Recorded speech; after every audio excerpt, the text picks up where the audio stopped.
করি। বিসমিল্লাহির রহমানির রহিম। দেশনেত্রী বেগম খালেদা জিয়ার নিঃশর্ত মুক্তি, বিএনপির ভারপ্রাপ্ত চেয়ারম্যান জনাব তারেক রহমানের বিরুদ্ধে মিথ্যা মামলা প্রত্যাহার, দেশে গণতন্ত্র এবং ভোটের অধিকার প্রতিষ্ঠার দাবিতে নওগাঁ জেলা কৃষক দলের আয়োজনে আজকের এই মত বিনিময় সভা। সভায় উপস্থিত সভাপতি, নওগাঁ জেলা কৃষক দলের আহ্বায়ক মবিনুল ইসলাম চঞ্চল, অনুষ্ঠানের উপস্থাপক নওগাঁ জেলা কৃষক দলের সদস্য সচিব এটিএম ফিরোজ দুলু এবং সিনিয়র যুগ্ম আহ্বায়ক মামুন রশিদ মামুন, আজকে সভায় উপস্থিত মঞ্চ উপবিষ্ট বিশেষ অতিথি, আমার অত্যন্ত শ্রদ্ধাভাজন প্রিয় ব্যক্তিত্ব, বাংলাদেশ জাতীয় দলের কেন্দ্রীয় নির্বাহী কমিটি কৃষি বিষয়ক সম্পাদক সাবেক এমপি জনাব শামসুজ্জামান খান, আজকে সভায় উপস্থিত নওগাঁর গণমানুষের নেতা সাবেক উপজেলা চেয়ারম্যান নওগাঁ জেলা বিএনপির সংগ্রামী আহ্বায়ক আবু বকর সিদ্দিকী নান্নু, সদস্য সচিব ওয়াহিদ হোসেন পলাশ, এছাড়া অনেক যুগ্ম আহ্বায়ক আমাদের উপস্থিত রয়েছেন। আমাদের ফজলুল্লাহ বাবু প্রায় সবাইকে পরিচয় করে দিচ্ছে, আমি যাদের নাম আমার কাছে এসেছে। যুদ্ধ আহ্বায়কদের মধ্যে সাবেক সাধারণ সম্পাদক জাহিদ ইসলাম গুরুভাই উপস্থিত রয়েছেন।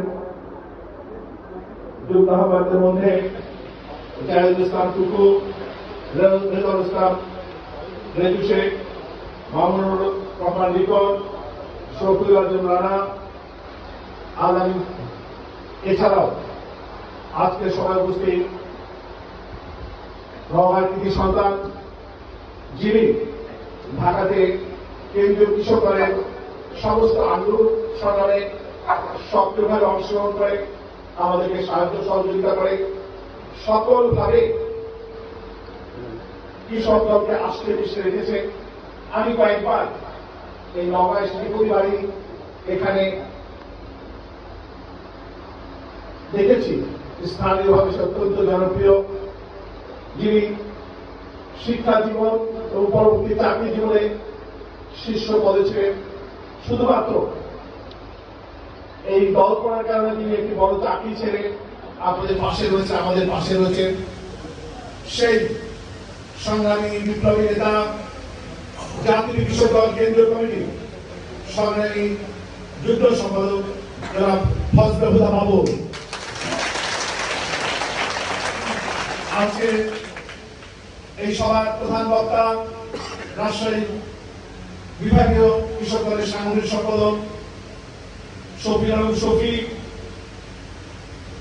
সহ সাংগঠনিক সম্পাদক আলামিন সরকার টিটু, পার্শ্ববর্তী জেলা রাজশাহী জেলা, রাজশাহী মহানগর, নাটোর জেলার নেতৃবৃন্দ এসেছেন, তাদের সবাইকে আন্তরিক অভিনন্দন।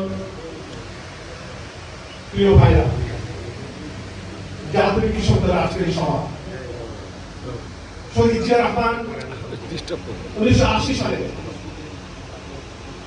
কৃষক দল গঠন করেছিলেন যে বিশেষ উদ্দেশ্য নিয়ে।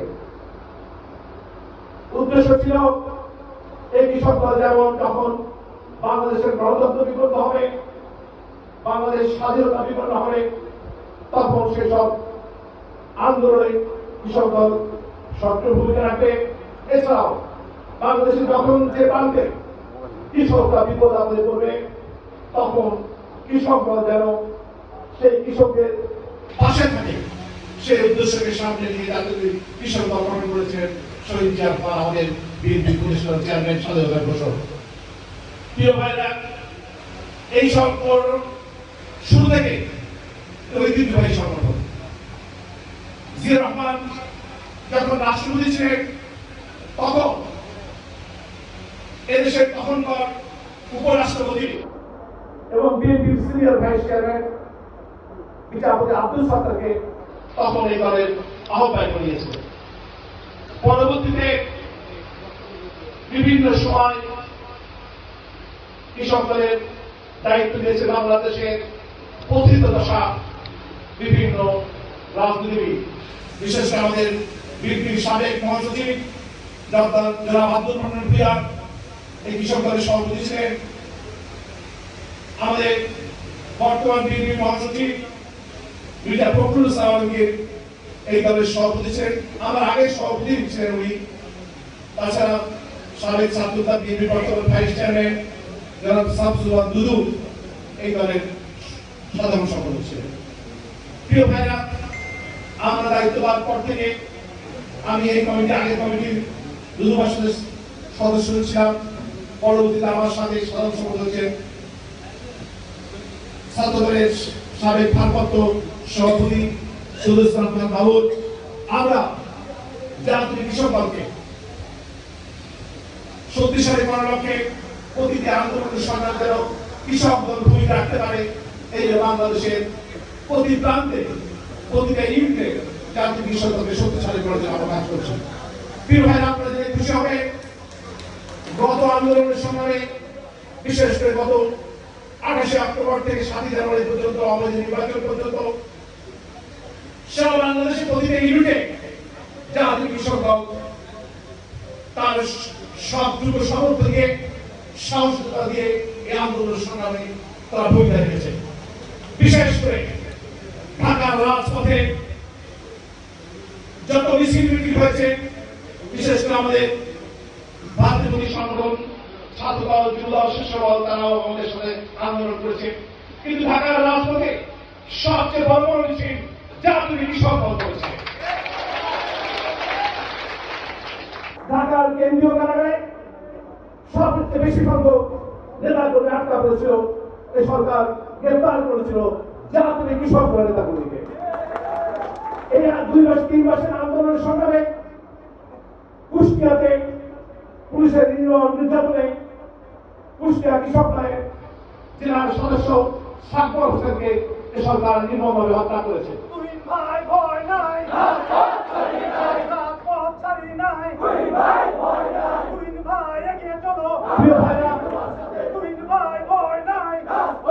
এই বিরোধ আন্দোলনের সংগ্রামে কৃষক পথে রাজপথে মিছিল করতে গিয়ে একটি ইউনিয়নের কৃষক দলের সভাপতি বিল্লাল মিয়া তাকে পুলিশ গুলি করে নির্মমভাবে হত্যা করেছে। প্রিয় ভাইরা, এত অন্যায় অত্যাচার নির্যাতনের পরেও জাতীয় কৃষকদের অগ্রযাত্রা এখনো ফেলে আমরা তারেক রহমানের নির্দেশে কৃষকদের সংগঠিত করার জন্য আমরা কাজ করে চলেছি। প্রিয় ভাইরা, আজকে এই সভা বহুদিনের সভা গত 1.5 মাস আগে আমাদের বিএনপির 4টা অঙ্গ সংগঠন জাতীয় ছাত্রদল, জাতীয় যুব দল, জাতীয় কৃষক দল এবং জাতীয় স্বেচ্ছাসেবক দলকে শীর্ষ প্রায় 300 নেতৃবৃন্দকে গুলশানে বিএনপির কার্যালয়ে আমাদের ভারপ্রাপ্ত চেয়ারম্যান তারেক রহমান ডেকে সারা দেশে আমাদের একটি মিশন দিয়ে, একটি বার্তা দিয়ে আমাদেরকে সারা দেশে পাঠিয়েছে। ইতিমধ্যে সারা বাংলাদেশে এই 4টি সংগঠন এক একজন এক এক নাম দিয়ে ছাত্রদল, কর্মী সভা, আমরা প্রতিনিধি সভা, অন্য সংগঠন ভিন্ন ভিন্ন নাম দিয়ে একই উদ্দেশ্যে সারা বাংলাদেশে আমরা এই দলকে সংগঠিত করার জন্য আগামী আন্দোলন সংগ্রাম যেন কোনোভাবে আমরা ব্যর্থ হয় সেই জন্য আমরা কাজ করে যাচ্ছি। আজকে আমরা নওগাঁয় এসেছি। প্রিয় ভাইরা, আমাদের মেসেজ হচ্ছে আজকের এই মধুপুরের সভায় আপনারা খেয়াল করেছেন এই সংগঠনের মধুপুরের যে ব্যানারটি রয়েছে, এই ব্যানারে প্রধান অতিথির কোনো নাম নেই, কোনো ছবি নেই। এই ব্যানারে এই অনুষ্ঠানের সভাপতির নাম নেই, আমার ছবি নেই, আমার সাধারণ সম্পাদকের ছবি নেই।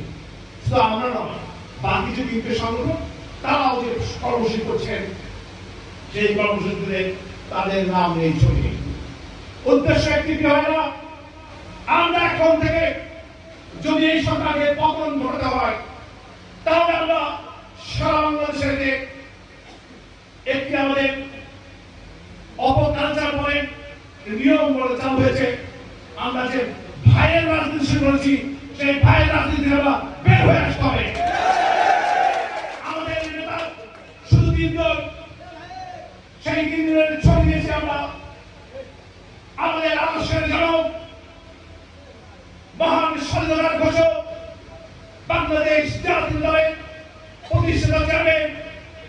যিনি এ বাংলাদেশের স্বাধীনতা যুদ্ধের ঘোষণা দিয়ে ঘরে বসে থাকি। আপনারা জানেন স্বাধীনতা যুদ্ধ হয়েছিল 11টি সেক্টরের কমান্ডারের মাধ্যমে। 11টা সেক্টরের কমান্ডারের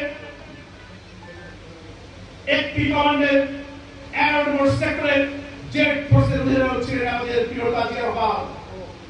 সবগুলো সেক্টর কমান্ডাররা বাংলাদেশের যুদ্ধ পরিচালনা করেছেন। একমাত্র জিয়া রহমান ছাড়া বাকি 10টি সেক্টর কমান্ডার তারা ভারতে বসে যুদ্ধ পরিচালনা করেছেন। শুধু জিয়া রহমান বাংলাদেশের অভ্যন্তর থেকে, বাংলাদেশের ভিতর থেকে প্রত্যেকটি যুদ্ধে সম্মুখ সমরে যুদ্ধ করেছে, বাংলাদেশকে স্বাধীন করেছে। প্রিয় ভাইরা,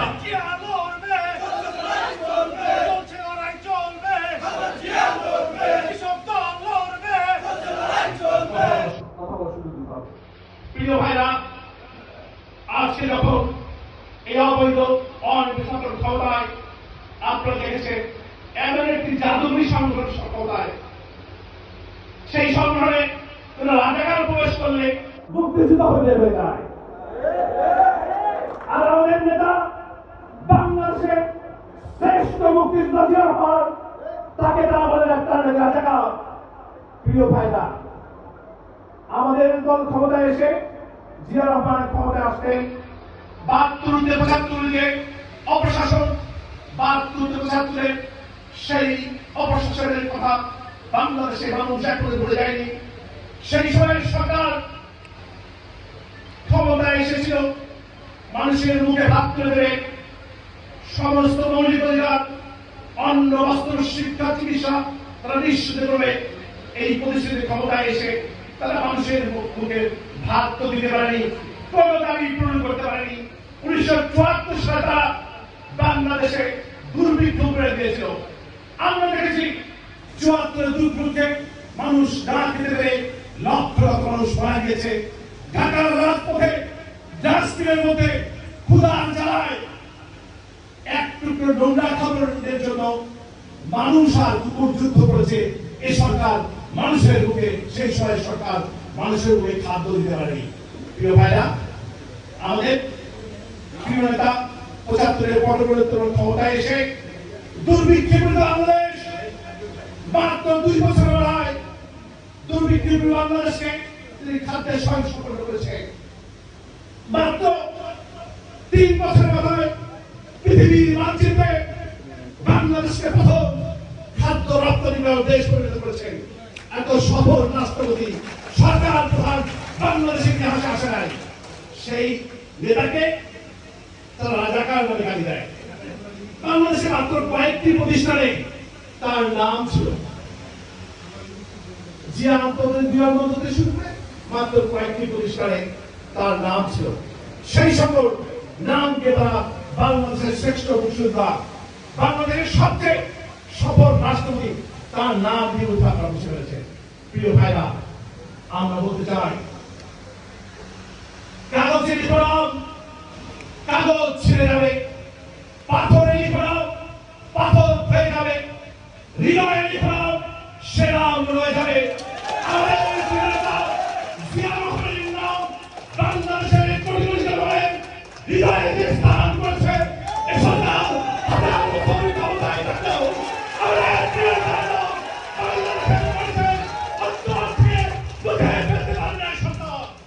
প্রিয় ভাইরা, আপনারা আমাদের প্রিয় নেত্রী যিনি কোন আপোষ না করে 9 বছর রাজপথে থেকে সংগ্রাম করে সরে যান উত্থাপ করেছেন, ক্ষমতায় এসে বাংলাদেশের নতুন ধরনের গণতন্ত্র, সংশোধিত গণতন্ত্র চালু করেছেন, বাংলাদেশকে সমৃদ্ধ বাংলাদেশে রূপান্তর করেছেন। সেই নেত্রী তাকে যে ভুয়া মিথ্যা মামলায় মাত্র 2 কোটি টাকা মিথ্যা মামলায় যে টাকার 1টি টাকাও তসরুপ করা হয়নি, তার একটি সৈনিক সেরকম একটি মামলায় আপনাদের জেলে করেছেন। 2 বছর নির্জন কারাগারে রেখেছেন, পরবর্তীতে পিজি হাসপাতালে রেখেছেন। এখন তাকে গৃহবন্দী করে রেখে তার সমস্ত গণতান্ত্রিক অধিকার, রাজনৈতিক অধিকারকে স্তব্ধ করেছে, তাকে সুচিকিৎসা থেকে বঞ্চিত করছে। এমন একটা আজব দেশ। এ সরকারের ওয়ার্ড পর্যায়ে, গ্রাম পর্যায়ে একজন নেতার যদি সামান্য অসুখ হয়, জ্বর, হাঁচি, কাশি হয়, তারা বিদেশে চিকিৎসা করতে যায়। আমাদের প্রিয় নেত্রী তার সবচেয়ে জনপ্রিয় দিক, যিনি 3 বারের প্রধানমন্ত্রী ছিলেন, তার চিকিৎসকরা ইতিমধ্যে বলেছে যদি তাকে ইউরোপ আমেরিকাতে উন্নত চিকিৎসা করা হয়, সেখানে গিয়ে লিভার ট্রান্সপ্লান্ট করা হয়, তাহলে আল্লাহর রহমত থাকে, তো সে 15-20 বছর হতে যাবে। মুক্তি চাই, মুক্তি চাই, মুক্তি চাই, মুক্তি চাই, মুক্তি চাই, প্রিয় ভাইরা, প্রিয় ভাইরা, তাকে চিকিৎসা থেকে বঞ্চিত করছেন। আজকে যদি দেশে একটি সুষ্ঠু নির্বাচন হয়, তাহলে তো আমাদের প্রিয় নেত্রী প্রধানমন্ত্রী থাকার কথা। আর যদি দেশের আইনের শাসন থাকে, আপনি গত 15 বছরে আমাদের হাজার হাজার নেতাগুলিকে গুম করেছেন, খুন করেছেন, দেশ থেকে লক্ষ কোটি টাকা পাচার করেছেন, সমস্ত রাষ্ট্র প্রশাসন থেকে লক্ষ লক্ষ দুর্নীতি করছেন। দেশের বিচার ব্যবস্থা থাকলে আপনি তো জেলে থাকার কথা, যার প্রধানমন্ত্রী থাকার কথা সে জেলে আছে, আর তার জেলে থাকার কথা সে প্রধানমন্ত্রী হতে হবে। আপনার কাছে শরীর থেকে প্রশ্ন করতে চাই আপনাদেরকে, আমরা কি দীর্ঘদিন এই অবস্থা মেনে নিতে পারি? প্রিয় ভাইরা, আজকে বেগম খালেদা জিয়া অসুস্থ, তাকে চিকিৎসা থেকে মুক্ত করা হচ্ছে। আর শহীদ জিয়া রহমান, দেশনেত্রী বেগম খালেদা জিয়ার সুসন্তান, এই মুহূর্তে বাংলাদেশের গণতন্ত্র কমিশনের সর্বশেষ আশ্রয়স্থল বাংলাদেশ জাতীয়ভাবে ভারতে যাবে, তার গ্রহণকে ষড়যন্ত্র করে মিথ্যা মামলা দিয়ে তাকে সাজা দিয়ে বাংলাদেশ থেকে অনেক দূরে রেখেছে। তারেক রহমান বাংলাদেশ থেকে 10,000 কিলোমিটার দূরে টেমস নদীর পাড়ে বসে প্রত্যেক দিন 15 থেকে 16 ঘন্টা স্কাইপের মাধ্যমে আমাদেরকে সময় দিচ্ছে। প্রতিদিন সকাল থেকে সন্ধ্যা, সূর্যোদয় থেকে সূর্যাস্ত পর্যন্ত বাংলাদেশ জাতীয় দল তার সমস্ত অঙ্গ সহযোগী সংগঠনকে শক্তিশালী করার লক্ষ্যে বাংলাদেশের বিএনপিকে আধুনিক একটি দল, বাংলাদেশকে বিএনপিকে একটি সংগ্রামী দল, আগামী আন্দোলন সংগ্রাম মোকাবেলা করার জন্য একটি সুসংগঠিত আধুনিক সংগঠন করার জন্য তিনি কাজ করে চলেছেন। তারেক রহমান হচ্ছে আমাদের প্রধান নেতা, যার কারণে আমরা যে আছি। প্রিয় ভাইরা, এখন থেকে আমরা এই 3 নেতার বাইরে কারো নামে স্লোগান দিব না, কারো কথা শুনবো না। তারেক রহমানের নেতৃত্বে আগামী আন্দোলন সংগ্রাম এগিয়ে নিয়ে যাবে ইনশাআল্লাহ। প্রিয় ভাইরা,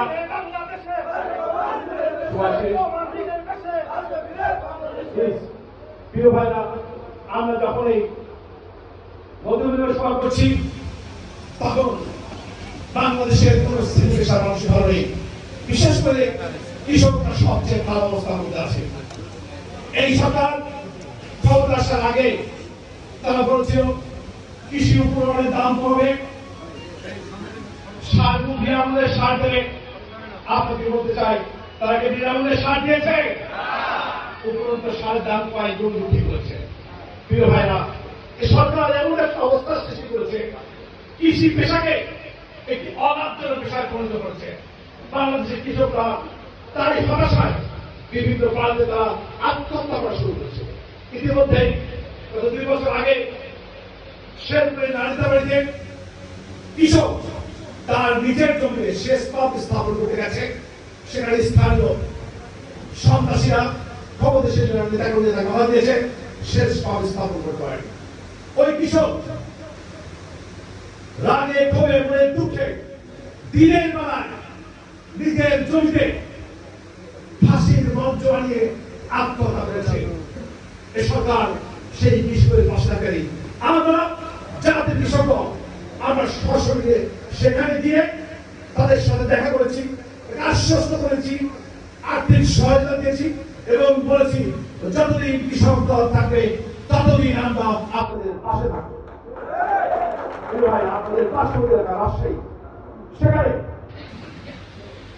দুইজন আদিবাসী কৃষক তারা বিভিন্ন সরকারি যে প্রজেক্ট রয়েছে সেখানে সহায়তা চেয়েছিল।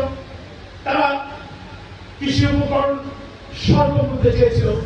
সে আদিবাসী কৃষক তারা পেস্টিসাইড বা কীটনাশক চেয়েছে, তা দেয়নি।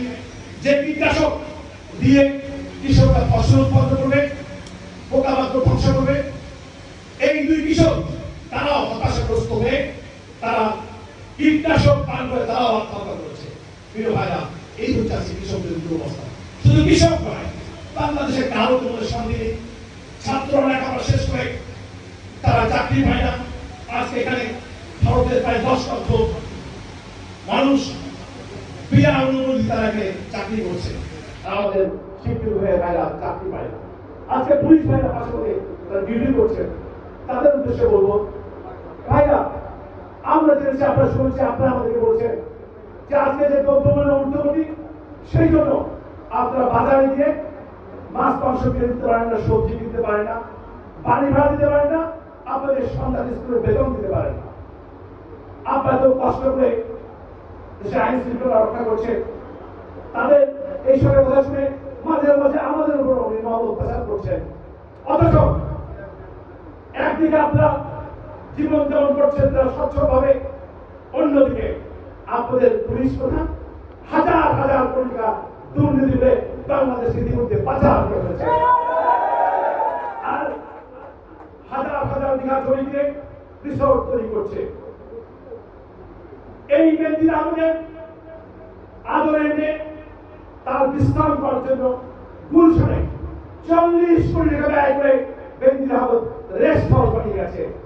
এই যে অবস্থা চলছে, পুলিশ ভাইদের প্রশ্ন করতে চাই, তাদেরকে অনুরোধ করতে চাই, আপনারা দয়া করে আপনার দুরবস্থার মধ্যে আগামী আন্দোলনের সময় আমরা প্রত্যাশা করবো আমরা যখন মাঠে থাকবে আমাদের পর পুলিশরা চাইলে আপনারা আমাদের পাশে রাখবে।